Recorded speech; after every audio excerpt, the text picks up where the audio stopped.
les éléments écrits, donc je vais les synthétiser si vous permettez. Il s'agissait, Monsieur le Président, Madame, Monsieur, de demander la levée d'une expurgation d'application du paragraphe 5 du protocole qui établissait un régime d'expurgation dans notre affaire. Protocole adopté par votre Chambre le 15 décembre 2014. Nous voulions, et nous voulons toujours, pour préparer efficacement l'interrogatoire de P555, voir lever deux expurgations. Ces expurgations se trouvent au point 24 de la page 0211 de la demande de participation du témoin.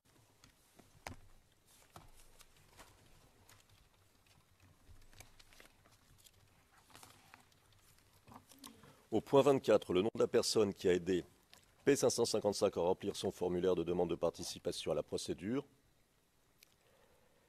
ainsi que le nom de l'organisation à laquelle elle appartient sont expurgés. Or, vous savez, Monsieur le Président, Madame, Monsieur, à quel point il est important que nous puissions comprendre le processus qui aboutit à la rédaction de la demande de participation et qui a fait quoi. Je me permets de rappeler à votre Chambre que nous venons d'entendre il y a quelques jours un témoin qui disait, témoin victime, qui disait n'avoir pas rempli elle-même sa propre demande de participation. Il est donc important de savoir quel a été le rôle, l'impact, l'influence de ceux qui ont contribué à remplir les demandes de participation, ou les ont remplies totalement, ou se sont posés en conseillers des témoins victimes. Alors, en ce qui concerne ces deux expurgations, elles nous semblent d'autant moins justifiées que la défense dispose déjà d'informations concernant ceux qui ont mis en contact le témoin et l'avocate des victimes.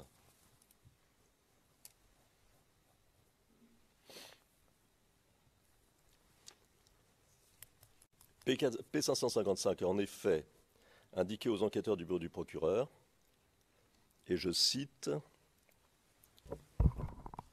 We are in open session. Maître Massida, nous sommes en audience publique. Your Honor, Le président, pardon. Madame Massida, je vous prie de m'excuser, mais nous sommes en audience publique. Et si Maître Altit a l'intention de citer le paragraphe 24 de la déclaration du témoin, je lui demanderai de le faire en huis clos partiel. Le président, nous savons quels sont les problèmes. Soyez très succinct. C'est toujours le même problème. Il ne s'agit pas de rappeler les mêmes principes. Nous savons tout cela. Je pense que nous pouvons être très concis et nous en tenir à l'essentiel pour limiter le débat sur ce sujet-là. Alors, premièrement donc, nous avons déjà des éléments et nous ne voyons pas pourquoi ces deux expurgations devraient être maintenues. Secondo, c'est indispensable pour qu'on puisse enquêter, pour qu'on puisse comprendre qui fait quoi. La part, si vous voulez, Monsieur le Président, Madame, Monsieur, la part du témoin du témoin victime dans sa démarche, dans ses dires. Est-ce que c'est vraiment ce qu'elle a pu dire ou ce qu'il a pu dire, ou est-ce qu'on lui a soufflé, ou est-ce qu'elle a été influencée? Enfin, c'est fondamental. Troisièmement, en aucune manière, ça ne met en danger la personne. Il y a zéro risque. Donc, la personne dont le nom est expurgé. Quatrièmement, vous savez combien les personnes qui ont aidé les témoins victimes s'en réclament parfois publiquement. Donc, elles ne sont pas, autant que nous le puissions le savoir, elles ne sont pas en danger. Voilà, d'un côté, le besoin indispensable pour nous de savoir qui a fait quoi, sinon on ne peut pas interroger, si on ne peut pas savoir dans quelle mesure le témoin s'exprime totalement, spontanément, et que tout est de son propre chef, et de l'autre, probablement va-t-on nous dire, ça les met en danger sans qu'on puisse justifier de l'autre côté le moindre danger, pour essayer d'être concis, Monsieur le Président.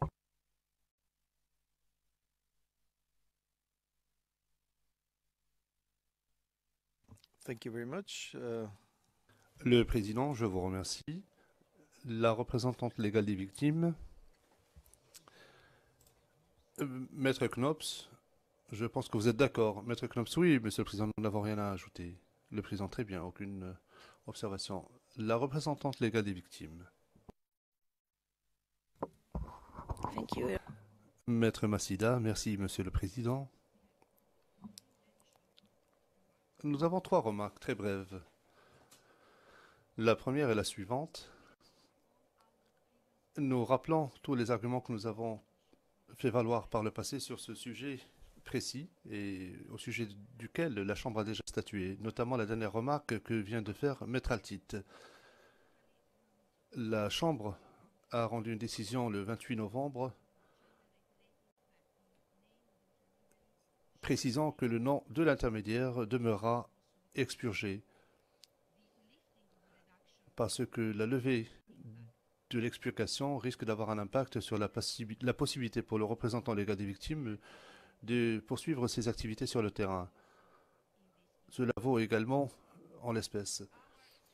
Notre deuxième argument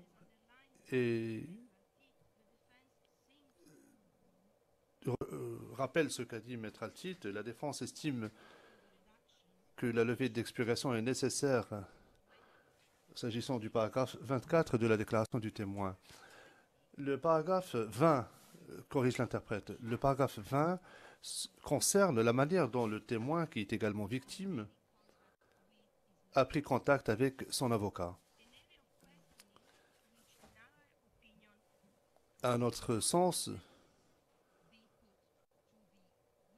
le témoin ne devrait même pas avoir à répondre à des questions à ce sujet parce qu'il ne s'agit pas de faits au sujet desquels le témoin est censé déposer. Troisième argument,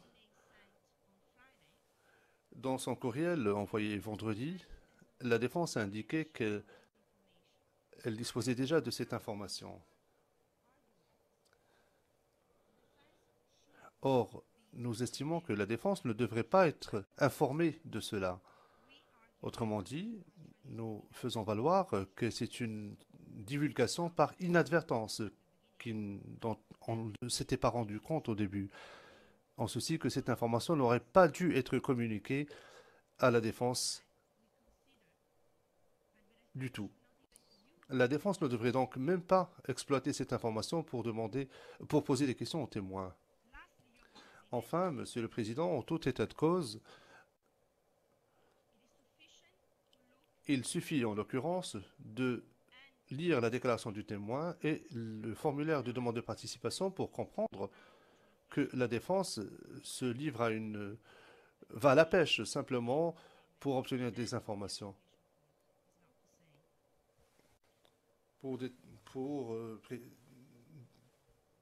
Parce que le nom qui figure dans cette déclaration et dans la demande de participation ne sont pas les mêmes.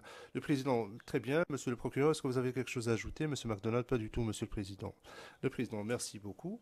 Nous pourrions, pour accélérer les choses, rétablir la liaison avec la salle de transmission et demander au prochain témoin 555, de se présenter, après quoi nous pourrions suspendre l'audience jusqu'à ce que le témoin 117 soit présent.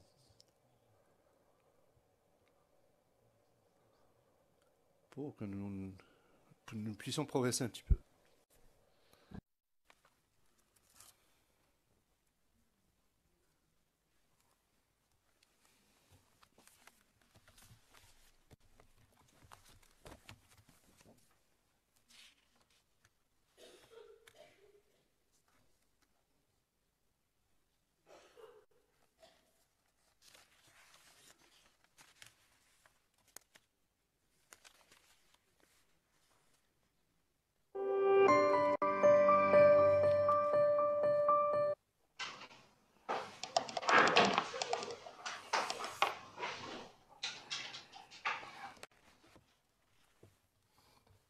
c'est article 555.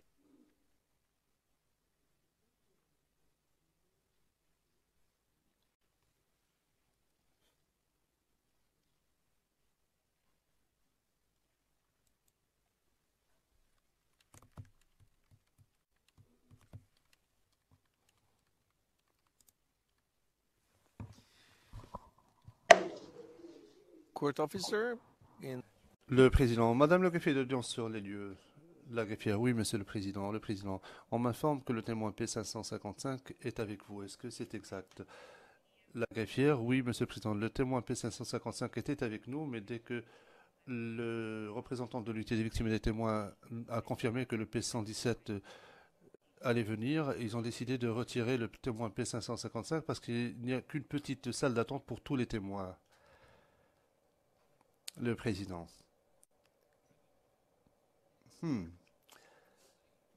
Lorsque vous dites qu'il a été retiré de la salle, est-ce qu'il est loin? La greffière, on m'informe qu'on l'a amené à un hôtel en attendant le début de sa déposition. Le président.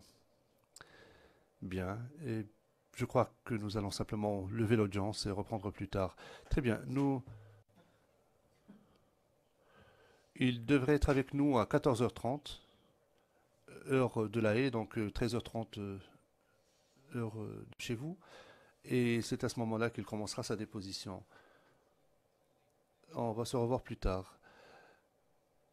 Nous allons couper la liaison et nous allons revenir dès que le prochain témoin sera présent avec vous. On m'a dit que le témoin pourrait être avec vous autour de 10h45. La greffière, oui, c'est ce qu'on m'a dit. Le témoin est en route et dès que le témoin arrivera, je vous informerai immédiatement de cela. Le président, très bien, merci beaucoup. Nous allons donc suspendre l'audience et reprendre à 10h45. C'est provisoire pour le moment. the hearing is adjourned to L'audience est levée. Nous allons reprendre à 10h45 et nous verrons alors à ce moment-là. En tout cas, on va se revoir lorsque le témoin sera prêt. Nous ne pouvons pas commencer avant cela.